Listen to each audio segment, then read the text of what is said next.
नमो अरिहन्ताणं नमो सिद्धाणं नमो आयर्याणं नमो वत्सायाणं नमो लोहे सौवसाहुणम् अजर अमर विकल विकारी अविनाशी अनंत गुणधाम नित्य निरंजन भवदुःखभंजन ज्ञान स्वभावी सिद्ध प्रणाम ज्ञान स्वभावी सिद्ध प्रणाम। जय बोलो अनंतानंत सिद्ध भगवान की जय। सिद्धांची संस्कृत जयमाला बघतोय आपण।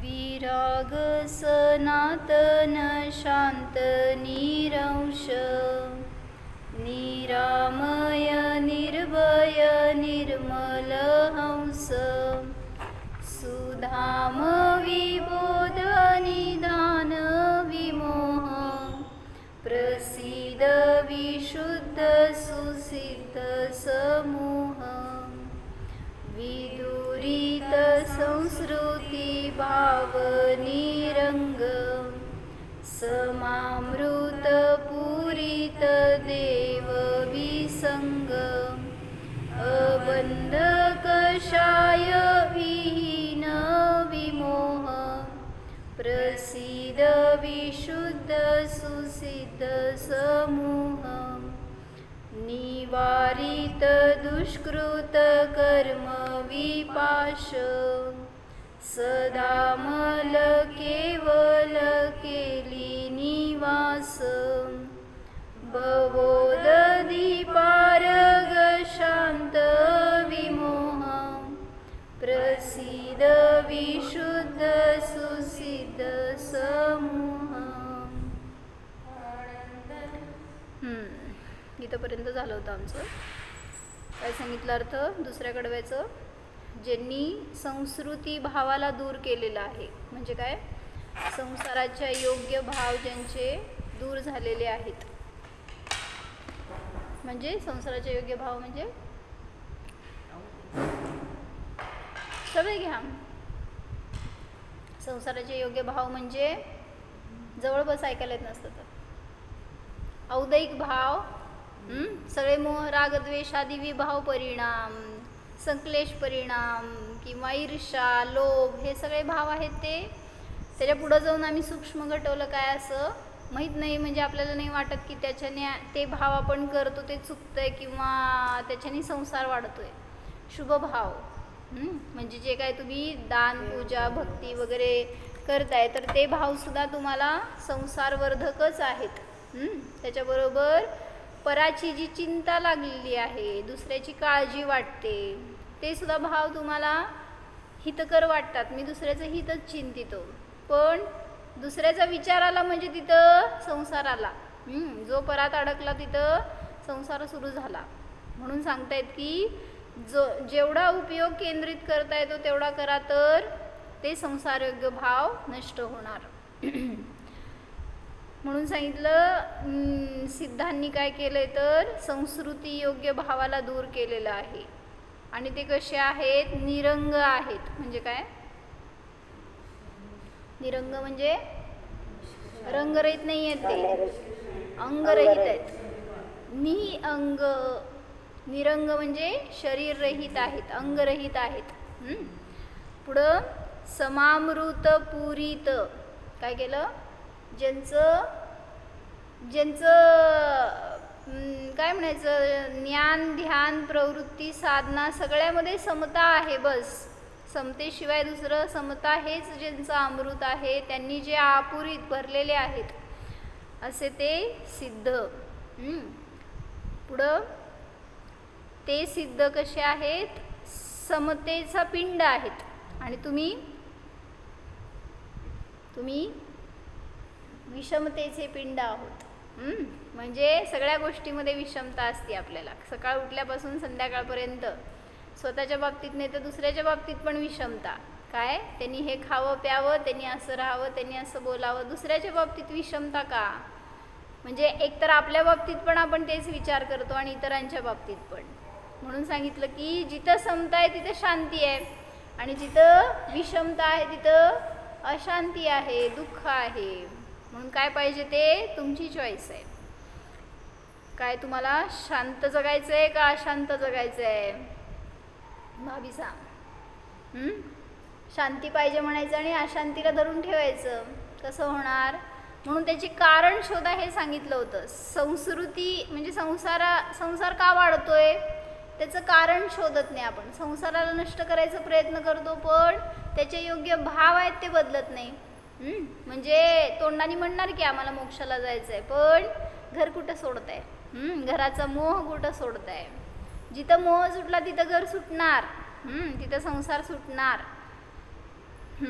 तर विषमता नको आपल्या परिणामामध्ये. पुढं सांगितलं भगवान कसे आहेत किंवा सिद्ध कसे आहेत? विसंग, सगळ्या परिग्रहांनी संगतीने रहित आहेत. अबंध म्हणजे कुठलाही कर्मबंध आता राहिला नाही तिथं, त्यामुळं आश्रव बंध सगळ्यांनी रहित आहेत. शुभ असो अशुभ असो कोणतेही आश्रव आता त्यांच्या ठिकाणी नाहीत. कषाय विहीन, कषायाने जे रहित आहेत. कोणते कषाय परिणाम? क्रोध मान माया लोभ हे म्हणतो आपण. ते कषाय तर 10व्या गुणस्थानामध्येच गेले. आता सिद्ध झालेत ते 14व्या गुणस्थानाच्या अतीत आहेत. त्यामुळं त्यांच्या ठिकाणी कुठलेही कषाय नाहीत. काय सांगितलं होतं? कषाय म्हणजे काय? कषाय म्हणजे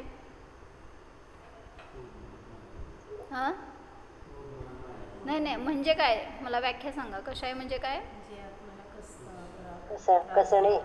कसणे म्हणजे काय? कसतात म्हणजे चावतात. कसतात म्हणजे काय सांगितलं होतं मी.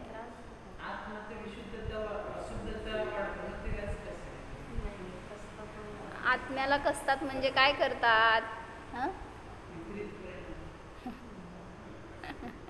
कसतात म्हणजे शक्ती क्षीण करतात. जे कषाय आहेत ते कसतात म्हणजे काय करतात? तुम्ही तुमचं वीर्य तिकडं वापरलं कषाय करण्यामध्ये, विपरीत भाव करण्यामध्ये, त्यावेळेस तुमची शक्ती क्षीण होतीये. शरीराची आत्म्याची शक्ती क्षीण होतीये. म्हणून सांगितलं की जिथं कषायी प्रवृत्ती आहे तिथं अनंत वीर्य प्रकट होत नाही. म्हणून घेतलं होतं ना परवा एक दिवस. काय घेतलं होतं? मोहाचा तर अभाव झालाय 10व्या गुणस्थानात, मग अनंत वीर्य का नाही प्रकट झालं? 11व्या गुणस्थानात का नाही? कशाला 12व्या गुणस्थानात होते? मग कशा क्षीण झाले की सगळे. 11व्यात दाबले, 12व्यात नष्ट झाले की मग तिथं 12व्यात कुठं अनंत वीर्य आहे? का नाही आहे अनंत वीर्य? अनंत सुख का नाही आहे? मोहनीयाच्या अभावात अनंत सुख प्रकट होतं ना. तर अनंत सुख का नाही आहे? तशी शक्ती पाहिजे ना. म्हणजे अनंत सुख भोगायला पण अनंत शक्ती लागते हे सांगायचं आहे. जसं की तुम्हाला भोग भरपूर मिळतील काय शरीराच्या योग्य जे काय तुम्हाला आवश्यक आहे ते त्यापेक्षा जास्त भोग मिळतील. समजा चक्रवर्तीचं वैभव तुमच्याकडे आलं, काय करणार हो? भोगू शकणार नाही, तेवढी शक्ती नाही आहे. चक्रवर्तीच्या ताटातला एक घास खाण्याची शक्ती कोणाच्यात नाही आहे. तो एकटाच जेवतो त्याच्या किचनमध्ये, माहिती का? करणारे 360 जण असते पण खाणारं ते एकटाच असते. म्हणजे मग ते एका ठिकाणी विचारलं होतं की मग ते बाकीचे काय करतात? 360 स्वयंपाकी आहे, तुमचे 65 दिवस आहेत समजा, किती काय मागं पुढं तेवढे करत असेल 4-5 दिवस उपास. तर ते म्हणले एकच दिवस एक स्वयंपाकी काम करणार वर्षामध्ये. म्हणले वर्षभर काय करतोय? तयारी काय? बरोबर आहे. ते म्हणला एक दिवस जेवायसाठी वर्षभर तयारी त्यांना करावी लागते. म्हणजे म्हणलं ना, त्या एका म्हशीचं दूध पाजवायचं तर हजारो म्हशींचं दूध त्याला पाजून घट्ट करावं लागतं त्या म्हशीला, जिचं दूध की चक्रवर्ती पितो. म्हणजे ही सगळी तयारी करायला वर्ष जातो एकेका स्वयंपाकाला. असं त्याचं हेवी डाएट असते तरी पण काय ते काय म्हणते तो ओबेसिटी नसते त्याला.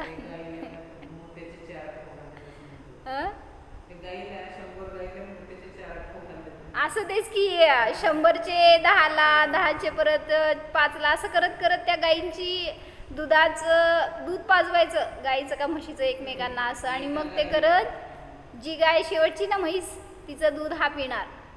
आणि मग तरी सुद्धा त्याचं वजन वाढत नाही बरं का. ते एकदम समचतुरस्तरच असतंय कारण 63 लाख पुरुषांमध्ये त्याचं शरीर सुद्धा कामदेवा समान असतंय म्हणजे सुंदर असते. तर कशासाठी सांगितलं? अनंत सुख भोगायला अनंत वीर्य पाहिजे म्हणून सांगितलं की 12व्या गुणस्थानामध्ये जरी मोह गेला तरी सुद्धा 10व्यात मोह गेला तरी सुद्धा तिथं अनंत सुख प्रगट होत नाही. जरी मोहनीयाच्या अभावात सुख प्राप्त होतं. अंतर्मुहूर्तच की सगळ्याचे काळ अंतर्मुहूर्तच आहे. पण तरी सुद्धा तिथं अनंत सुख आहे हे नाही सांगितलं. कारण तिथं अंतराय कर्म अजून नष्ट झालेलं नाही. अंतराय कर्माच्या अभावात अनंत वीर्य प्रगट होतं. आणि मग ती अनंत सुख झेलायची शक्ती पाहिजे म्हणून तिथं अनंत सुख नाही. तिथं का सांगितलं मी? मग कषाय विहीन झालेत ना भगवान. तर जोपर्यंत कषाय आहे तोपर्यंत अनंत सुख नाही. कषाय म्हणजे काय तर जे आत्म्याला कसतात म्हणजे आत्म्याची शक्ती क्षीण करतात. म्हणून 10व्या गुणस्थानापर्यंत तुम्हाला सुख प्राप्त होत नाही जे सुख अरिहंतांना आहे. म्हणून तिथं हे कषाय आत्म्याला कसत राहतात. त्याला त्रास देत राहतात म्हणा, त्याची शक्ती घटवत राहतात म्हणा. त्याच्यामुळं सुखाचा असा स्त्रोत ते भोगू शकत नाहीत जसं की अरिहंत सिद्ध भोगतात. म्हणून कषाय विहीन असे ते सिद्ध आहेत ज्यांच्या ठिकाणी. आता ह्याच्यामध्ये लावता येतं का? लावा आपल्याला 4 अनंत चतुष्टय वगैरे.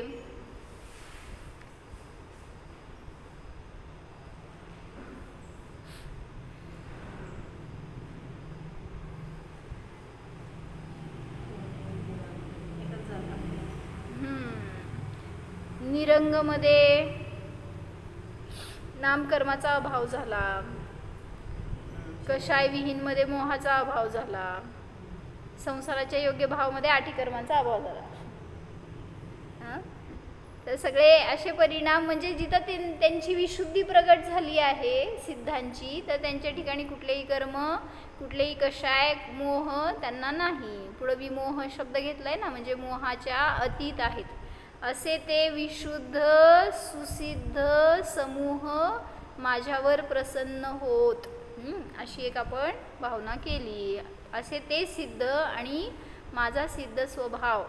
जरी ते सिद्ध तुमच्याकडे बघत नाही आहे तुम्हाला काय कृपा करत नाही आहेत तरी तुमचा स्वभाव तुमच्याजवळ आहे. तो तुम्हाला सदैव तयार आहे. आनंदाचा स्रोत द्यायला तयार आहे. फक्त तुम्ही भोगनात. काय म्हणले काका? म्हणजे कधीच आत्मा असं नाही आहे की तुम्ही दृष्टी नाही दिली म्हणून तुमच्यावर नाराज झाला आणि तुम्हाला दुसऱ्या वेळी सुख देणार नाही असं नाही आहे. आत्मा तर ते प्रत्येक पर्यायात सुख पाजरवण्याचं शक्ती ठेवतो. पण तुम्ही भोगत नाही आहे. तुमचा उपयोग जिकडं लागणार तिकडं ते भोगणार तुम्ही. त्यामुळं ते सुख जरी आहे तुमच्याकडं तरी सुद्धा तुम्ही त्याचा आनंद घेत नाही. म्हणून म्हटलं की स्वभावाचा पण दोष नाही आहे. कुठला कोणाचा दोष आहे हो? कोण दोषी? गांधी. कोण दोषी? दोषी आहे की दोषी आहे का तुम्ही? नाही गांधीच आहे. गांधी आहे म्हणते. निर्दोष आहे म्हणा की. गांधी आहे म्हणताय म्हणजे दोष कोणाचा आहे? आपल्या पर्यायाला आपण बाहेर केंद्रित करतो, बाहेरचा विषय धरतो. त्यामुळं आपण दोषी आहोत. सगळेच दोषी आहोत. आणि सिद्ध भगवान एकटे निर्दोष आहेत. पुढच्या 2 ओळींचा अर्थ बघू. काय सांगितलं? निवारित दुष्कृत कर्म विपाश म्हणजे काय? समजण्यासारखं काय अर्थ सांगा. काय? निवारित दुष्कृत कर्म विपाश.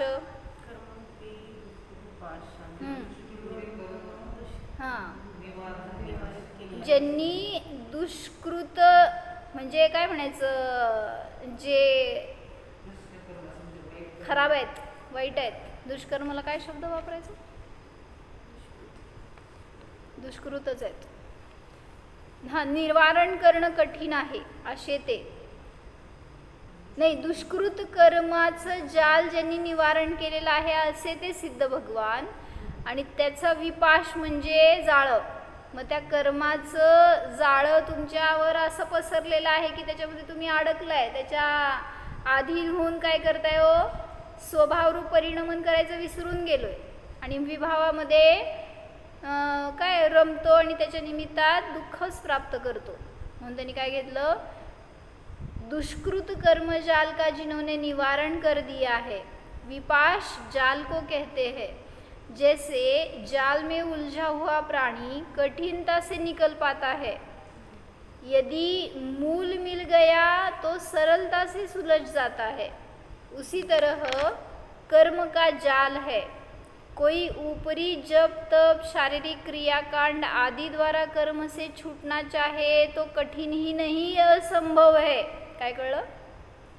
तुम्हाला मुक्त व्हायचं आहे, तुम्ही काय करताय, भरपूर उपास करताय, भरपूर तपस्या करताय, काय रसत्याग करतात. म्हणजे असं मी परवा ऐकलं बरं का एकांचं, की आहे असं अनेक संघांमध्ये बरं का, की जेव्हा निरस भोजन करतात, म्हणजे जेव्हा 3 दिवस मौन असतं ना लेडीजना, तर तेव्हा म्हणले ते कोणी ब्रह्मचारी असू देत नाही तर आरिगा माताजी असू देत, तर ते म्हणले 3 दिवस प्रायश्चित्त म्हणून निरस भोजन करायचं.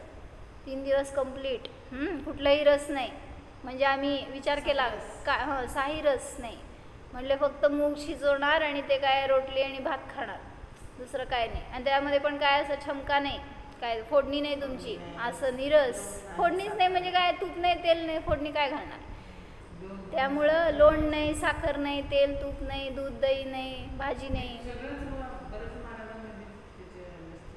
महाराजांचं नाही. आता इथं पिरियड्समध्ये असताना ते माताजी किंवा ब्रह्मचारी असतात ना, त्यांनी तसं 3 दिवस ते निरस भोजन करतात प्रायश्चित्त म्हणून, असं ऐकलं. कशासाठी सांगितलं?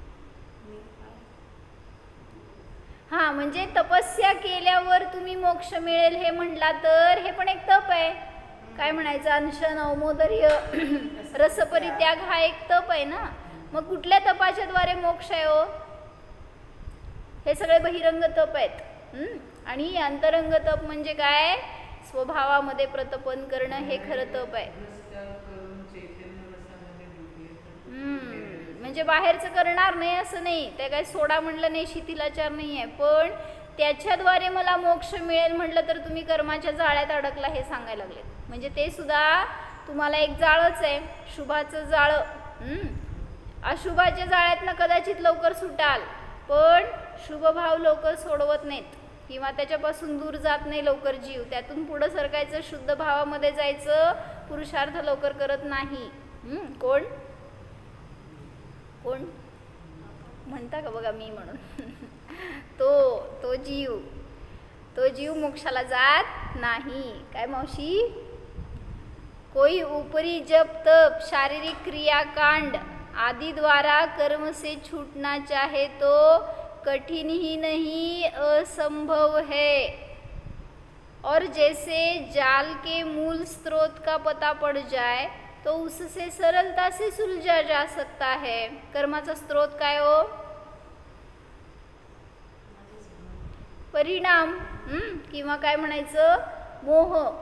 सगळ्यात मोठं कर्माचा राजा आहे म्हणा, कर्माचं स्रोत त्याच्याकडे आहे म्हणा, तर तो तुम्हाला अडकवतोय. कोणाचा मोह? कोणाचा मोह? सगळ्याचा मोह डिफरंट आहे हो. अनेक प्रकारचे मोह आहेत अनेकांना. एक असं मी कशासाठी सांगा बरं का मला परत. एक स्त्री होती बरं का, मी आता स्टोरी बघितली होती की ती स्त्री म्हणे तिच्याकडं घरामध्ये 4 वर्षाचा मुलगा होता, तिला होता, म्हणजे आता स्टोरी कधीची आहे माहीत नाही. तर तो मुलगा, तिचं परिस्थिती फार खराब होती, नवरा काहीतरी रोग झाला म्हणून मेला, त्यामुळं तिच्याजवळ काय आमदनीचं साधन नव्हतं, ती स्वतःहून जाऊन धडपडून काम करणारी नव्हती, काहीतरी असंच ते कबाडखान्यामध्ये काहीतरी विकणं हे करायची, मिळवून इकडून तिकडून असं. पण ते काय घर चाले ना आता म्हटल्यावर ती काय केली, घरातलं पण असलेलं अनावश्यक काय काय सामान किंवा आवश्यक सामानसुद्धा ते कबाडीला विकायला म्हणून बोलवलं कबाडीला घरी.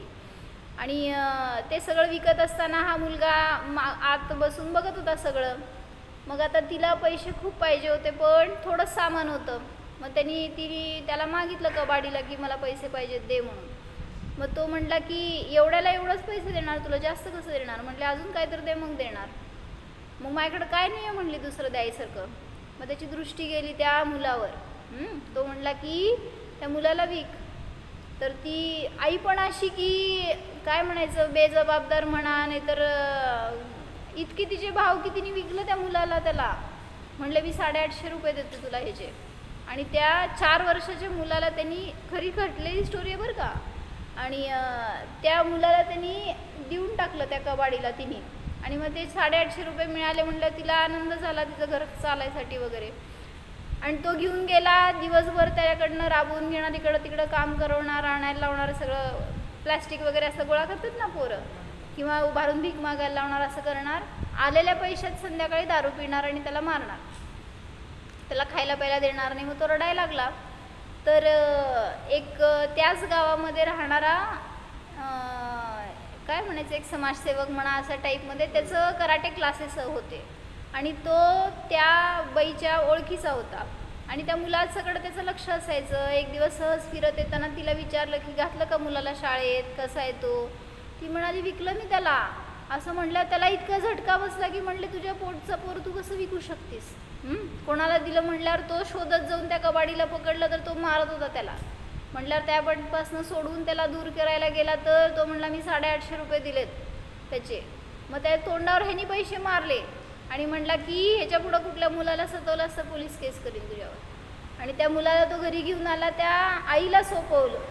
म्हणलं आईला ताकीद दिली की ह्याच्या पुढं असं करू नकोस. कशासाठी सांगाल ही गोष्ट मी. हाय तुम्ही. तर त्यावेळेस ती म्हणाली की नाही मी त्याला पोचू शकणार नाही, माझ्याकडं पैसाच नाही तर काय करू, तुम्ही तुमच्याबरोबर घेऊन जावा. मग त्याचं कराटे क्लास जिथं होतं तिथंच तो अनाथ मुलांना सुद्धा ठेवायचा. त्याच्याकडनं जेवढं शक्य होईल तेवढं. मग त्या मुलांमध्येच त्याला ठेवलं. तर एक दिवस काय झालं, हा सगळ्यात लहान होता 4 वर्षाचा, म्हणजे बाकीची सगळी मोठी होती.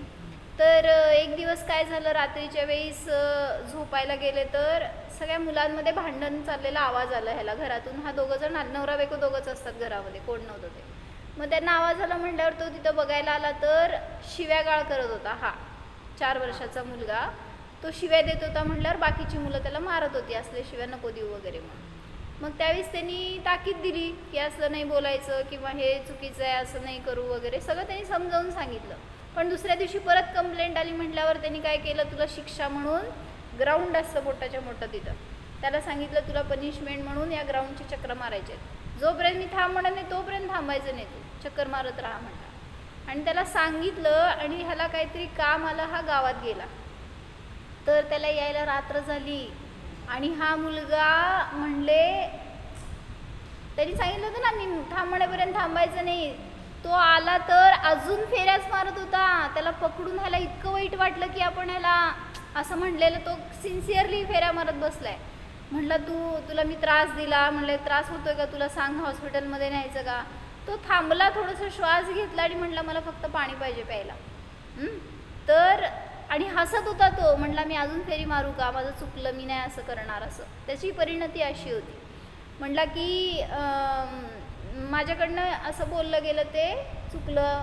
तर मला तो हसायला लागला म्हटल्यावर ह्याच्या डोक्यात काय आलं माहिती का, की हा कसली एनर्जी आहे ह्याच्यामध्ये.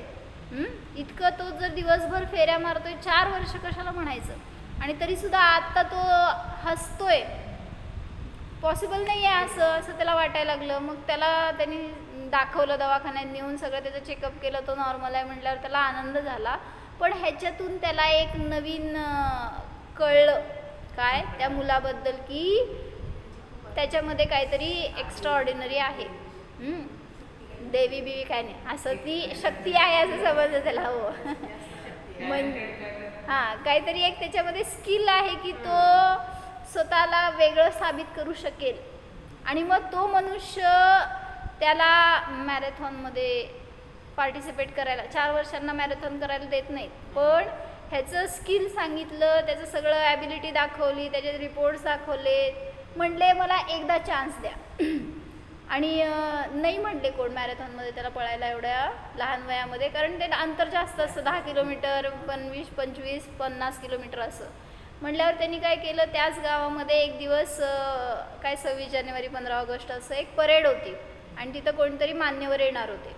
मग तो थोडंसं समाजसेवक असल्यामुळं त्याचं सगळ्यांशी ओळखी होत्या आणि मग तो इकडं तिकडं ओळखी काढत काढत त्या जे मेन पाहुणे येणार होते ना त्यांच्यापर्यंत जाऊन पोचला आणि सांगितलं मला त्याचा एक प्रोग्राम करायचा आहे, तुम्ही मला परमिशन द्या.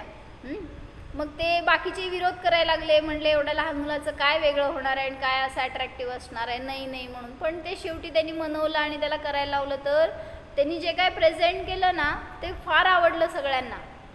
म्हणजे काय त्यांनी प्रेझेंट केलं लक्षात नाही माझ्या, तेच काहीतरी दाखवलं असतील बहुतेक, जिम्नॅस्टिक टाईप असं काय, किंवा रनिंग करून दाखवली असेल सगळ्यांच्या बरोबर.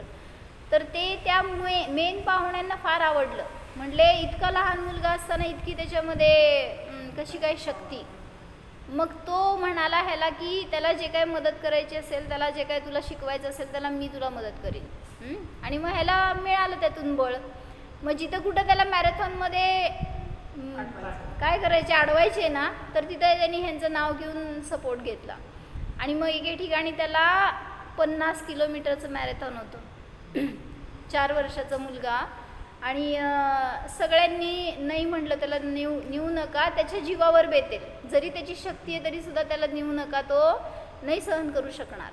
तर ह्याची इतकी कॉन्फिडन्स ह्याचा की तो म्हणाला मी त्याला, म्हणजे लोकांनी अपवाद सुरू केला हो की ह्यानी त्याच्याद्वारे पैसे कमवायला लागला आहे किंवा नाव कमवायला लागला आहे म्हणून त्याचा वापर करतो आहे. तर त्यांनी लिगली त्याला हायर केलं आणि स्वतःचा मुलगा म्हणून स्वीकारलं, दत्तक घेतलं त्याला. म्हणले मी त्याला माझ्या मुलासारखं बघतो आणि त्याची ॲबिलिटी मला जगाला दाखवायची आहे, मला माझा स्वार्थ नाही करायचं त्यातनं काय सिद्ध. आणि त्यांनी कसं तरी करून त्या मॅरेथॉनसाठी परमिशन काढली.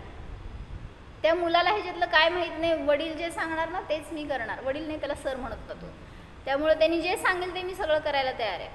तर त्या दिवशी पळायचं होतं, त्या दिवशी त्याला नाही सांगितलं होतं किती पळायचं आहे काय, फक्त म्हटलं की आज चॅलेंज आहे तुझ्याकडं. तो म्हटला मी तयार आहे म्हटला, हातात मशाल दिली त्याच्या, एकटा होता तो आणि बाकी सगळे सायकलवर होते. म्हणजे आणि त्यांनी सगळ्यांकडनं परमिशन मागवली होती, तर सगळं एअरफोर्स पण त्याच्याबरोबर होते की कुठं मध्ये लागली गरज तर बरोबर ॲम्ब्युलन्स होतं असं वगैरे. एखादा रेकॉर्ड करायचं म्हटल्यावर आता ते त्यासाठी म्हणून मग सगळ्यांनी मदतीचं पुढाकार घेतला आणि मग तो जवळपास सांगितलं 40 किलोमीटर पळाला. आणि मग त्याला तहान लागली. मग तो मध्ये मध्ये ते बरोबरच होते सगळेजण, तो मध्ये सांगितला की मला तहान लागली पाणी द्या. तर वडिलांनी नाही म्हणाले, अजून थोडंच राहिलं आहे तू पळ. म्हणजे काय असतं, जर असं पळत असताना पाणी पिलं तर अचानक डिहायड्रेशन होऊन काय पण होऊ शकतं. म्हटल्यावर तो पाणी द्यायला तयार नव्हता, पण वय एवढं लहान होतं ना त्यामुळं त्याला शक्य होईना. मग तो तरी पण तसंच पळत राहिला. आता किती 20 किलोमीटर किती राहिलं होतं मग अशी 40 पळाला होता, आता 10 राहिलं होतं, 9 किलोमीटर राहिलं. तर गाव दिसायला लागलं ना असं म्हटल्यावर लोकांनी त्याला आनंदामध्ये, आता त्याचं एवढं कंप्लीट केला म्हटल्यावर आनंदामध्ये फटाके उडवायला लागले, उत्सव करायला लागले.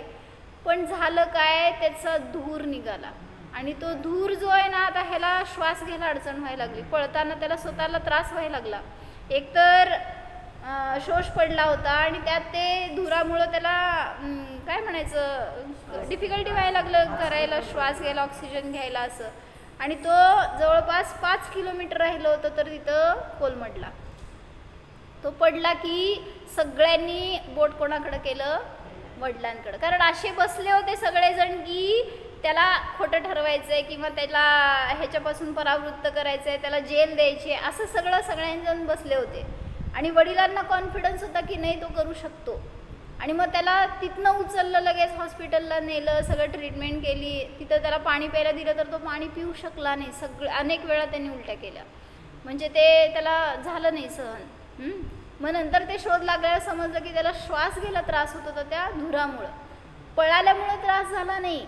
तो तिथं सगळं झालं, थोडा वेळ विश्रांती घेतल्यावर ओके झाला ना, वडिलांना विचारतो अजून किती पळायचं आहे. म्हणजे त्यावेळेस तिथं त्यांनी लगेच मुलाला उचललं. त्याला माहिती होतं की ह्याच्या निमित्तात ते काय म्हणतात मीडियावाले येणार आणि काय ना काय याचं गैरअर्थ काढणार आणि माझ्यावर आळ घालतील किंवा त्याचं करिअर खराब होईल. म्हणून त्यांनी काय केलं, त्याला उचललं तिथनं आणि सगळ्या मीडियामध्ये आणलं, त्याला पब्लिकमध्ये. आणि तिथं आणून त्याला विचारलं की तुला काय त्रास झाला. मग तो म्हटला नाही मला आत्ता पळायचं आहे म्हटला. मी काय करू सांगा म्हटलं. असं त्याचे वाक्य ऐकलं की सगळे मीडिया खुश झाली. म्हणजे काय असं सगळ्यांना कळालं की मग तिथं तो जो होता ना कोण परेडवर आलेला तो मेन जो होता ना तो समोर आला. आणि त्यावेळेस ह्याच्या विरोधीवाले सगळ्यांनी उठून उभारून त्याला आळ लावत होते की तुम्ही हे करताय हे चुकीचं आहे, असं करायला नको आहे, इतकं लहान वयामध्ये त्याला त्रास द्यायला नको आहे. हे सगळं त्यांनी म्हटल्यावर तो समोर आला. कोण नेता कोण होता तो तिथं त्या परेडच्या दिवशी आलेला. तो म्हणाला तुम्ही हे का नाही बघत की 4 वर्षाचा असताना सुद्धा 50 किलोमीटर जरी कवर केलं नाही तरी सुद्धा 45 किलोमीटर कवर केलं, हे काय कमी आहे का म्हटलं. हे त्याची अचीवमेंट आहे म्हटला. म्हणजे तुम्ही काय बघताय तो पडला त्याला धडपडला असं वगैरे, पण त्यांनी कवर केला, त्यांनी इतकं शक्ती वापरली हे का नाही बघत म्हटला तुम्ही. तो जिंकलाच आहे म्हणले. जरी त्यांनी नाही पूर्ण केलं तरी सुद्धा तो ही मॅरेथॉन जिंकलाय. आणि मग त्यावेळेस स्पीच झाली सगळ्यांची. आणि मग त्यावेळेस वडिलांनी सांगितलं की म्हणले तुम्ही रस्त्यावर पडलेले अशी मुलं आहेत इतकी, त्यांना बघत नाही न्यूट्रिशन काय मिळतंय, त्यांचं काय हाल चाललेत, आणि तुम्ही माझ्या मुलाकडं का मग लक्ष की याला तुम्ही पाणी देत नाही आहे. त्यांनी एके ठिकाणी असं वेळ आलं की त्याला अजून तहान लागायला लागली ना तर त्यांनी पाण्याची बाटली समोर ठेवली पण सायकल पुढं पुढं घेतोय. असं त्यांनी एक प्रयोग केला तर सगळ्यांना आवडलं नाही. मग त्यांनी विचारलं प्रश्न त्याला की तू असं का केलंस, म्हणजे त्या मुलाला सतवल्यासारखं केलं ना. तो म्हणाला नाही, त्याला पाणी देणं धोक्याचं होतं म्हणून नाही दिलं, नाहीतर त्याच्याबद्दल मला काय अपेक्षा नाही आहे किंवा त्याकडून काय मिळेल ह्याच्यासाठी नाही, त्याची काळजी आहे ह्याच्यासाठीच. असं करून सगळं त्यांनी म्हणजे काय सांगायचं होतं मला त्यातून. आणि हां म्हणजे त्याचं शेवटी ते जिंकला तो. त्याच्यामध्ये अजून मोठी स्टोरी आहे पुढं, ते तुमचं तुम्ही कव्हर करा. म्हणजे एक डॉक्युमेंटरी आहे हो त्याच्यावर, आणि ती त्याच्यामध्ये सांगितलेली स्टोरी आहे. तर मला म्हणायचं होतं की असं त्या आईला त्या मुलाबद्दल मोह नव्हता. काय म्हणायचं मग,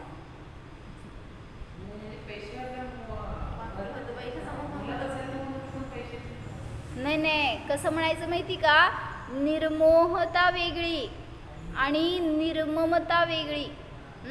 काय म्हणायचं, निर्मम म्हणण्यापेक्षा आता निर्दय म्हणा. निर्मम वेगळं आणि निर्दय म्हणा वेगळं. निर्दय म्हणजे दया नव्हती अंतःकरणामध्ये, त्यामुळं मुलाला सुद्धा ती विकायला कमी केली नाही. आणि इथं मुनिराजांना असतं का हो दया, जे मोक्षाला गेले सिद्ध त्यांच्याकडे दया असती का हो. दया असली तर मोक्षाला जात नाहीत बरं का. त्यांना पण निर्दय विशेषण दिलं आचार्यांनी. मग त्यांची निर्दयतेचा अपेक्षा वेगळी आहे आणि इथं वेगळी आहे. म्हणून सांगितलं की जर मोह आहे तोपर्यंत नियमाने संसार आहे, बंधन आहे, पाश आहेत. कर्माचा विपाश म्हणलं ना त्यांनी. म्हणून त्या विपाशाचं, त्या कर्मांचं, आश्रवाचं कारण शोधा आणि त्याला नष्ट करा, हे सांगितलं इथं. जैसे जाल के मूल स्रोत का पता पड़ जाए तो उससे सरलता से सुलझा जा सकता है, उसी तरह कर्म के मूल स्रोत को जान लिया जाए तो उससे निवृत्त हो जाना सरल है. मोह और राग द्वेष कर्म के और छोर है, कर्मों के आश्रव के द्वार यही तो है. कोण म्हणलं ना, मोहाची नदी दुथडी भरून व्हायला लागली तर तिचे 2 तुकडे पडले, राग आणि द्वेष. कुठं सांगितलं असं, पप्पा इठे विषय रागम व दोसम वा अशी गाथा आहे ती. म्हणजे त्या म्हणजे मोहाचे 2 तुकडे पडले आणि त्याचे राग आणि द्वेष असे 2 किनारे झाले. 2 को मिलाने वाले यही है, अत्यंत जुदे विभाव स्वभाव जीव अजीव आदि 2 की संधि करने वाला जो मिथ्या भाव है, यदि इसकी गांठ को खोलकर भ्रम भागे तो कर्मों का निकलना कठीण नहीं है. म्हणून असं काही पण हेच घेतलं आम्ही काय, जोपर्यंत जीवाला जाणत नाही तोपर्यंत सम्यक दर्शन नाही आहे. नुसतं जीवाला जाणून सम्यक दर्शन होतं असं नाही, जीव आणि अजीव दोघांचं ज्ञान करून घ्यायला पाहिजे. म्हणून आम्ही आज घेतलं की पुद्गलाचं का ज्ञान करून दिलं आचार्यांनी, का इतकं वर्णन केलं. पुद्गल असती काय, आता इथून सगळं अजीव असती काय सुरू झालंय. जीवास्ती काय संपला, शास्त्र संपलं आमचं. जीवाचं प्रयोजन होतं तिथंपर्यंत सांगून झालंय.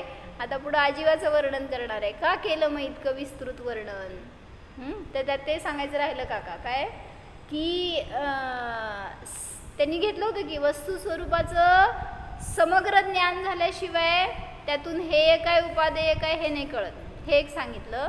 परत म्हणलं की प्रयोजन आपलं काढायचं आहे तर त्याच्यासाठी सुद्धा अजीव काय आहे हे समजून घेणं आवश्यक आहे. आणि हे घेतलं त्यांनी इथं उदाहरण की परिचित तुम्हाला आजपर्यंत पुद्गलच आहे, जीव अपरिचित आहे, मग त्या अपरिचिताकडे नेणार कसं, म्हणून पुद्गलाची ओळख करून द्यावी लागली की पुद्गल असं असतं, हे शरीर असतं ना, हे पुद्गल असतं हे सांगून द्यावं लागलं. आणि त्यातून पुढं जाऊन त्या पुद्गलापासून वेगळा जीव आहे हे समजलं तर तेच प्रयोजन आहे. जरी तुम्ही अजीव असती काय शिकताय तरी सुद्धा जीवालाच दाखवायचं आहे, पुद्गलाला दाखवायचं नाही आहे त्यातून. म्हणून कुठलीही जिनवाणीतलं वाक्य, गाथा, सूत्र, श्लोक काय पण शिका, त्यातून तुम्हाला प्रयोजन काढता आलं पाहिजे. म्हणून इथे सांगतात की कर्माच्या जाळामध्ये अडकलेला तो जीव संसारी असतो आणि जो त्यातून मुक्त झाला तो निवारित दुष्कृत कर्म विपाश, म्हणजे त्याचा तो पाश निघून जातो. आपने ऐसे कर्म के जाल का निवारण कर दिया है.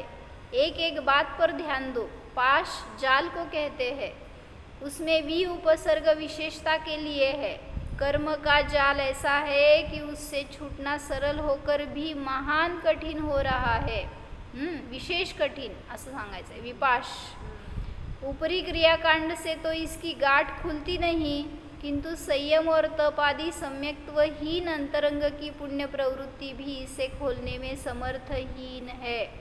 म्हणजे फक्त पुण्याने वगैरे कार्य होणार नाही आहे आणि त्याबरोबर असलेलं संयम तप सुद्धा नुसतं कार्यकारी नाही, कारण त्याच्याबरोबर सम्यक दर्शन नाही. जाल का और छोर न मालूम हो तो उससे छूटना कठीण है.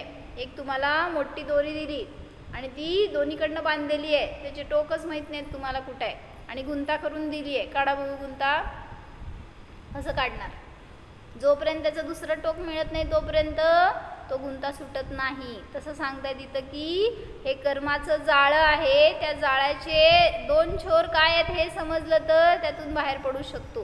कुठले दोन छोर आहेत, राग आणि द्वेष. म्हणजे म्हणून सांगितलं की ह्याच्या निमित्तात आपण संसारामध्ये अडकलोय, त्या कर्मपाशामध्ये अडकलोय. मग त्यापासून सुटायचं तर स्वतःला वीतराग वीतद्वेष अनुभवा. हो जाणा.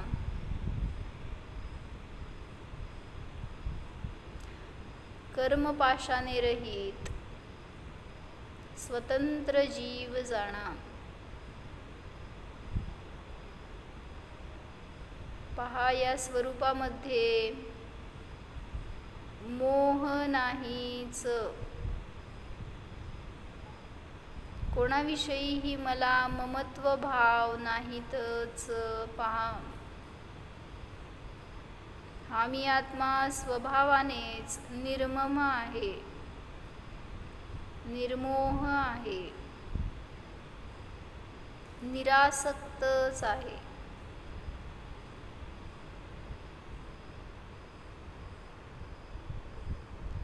परसंबंध रहितोहम,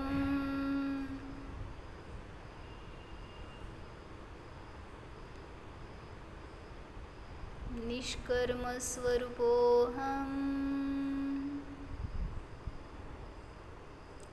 मुक्त स्वरूपोहम.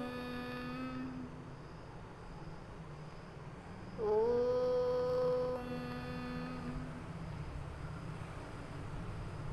विसर्जन. नमो हरी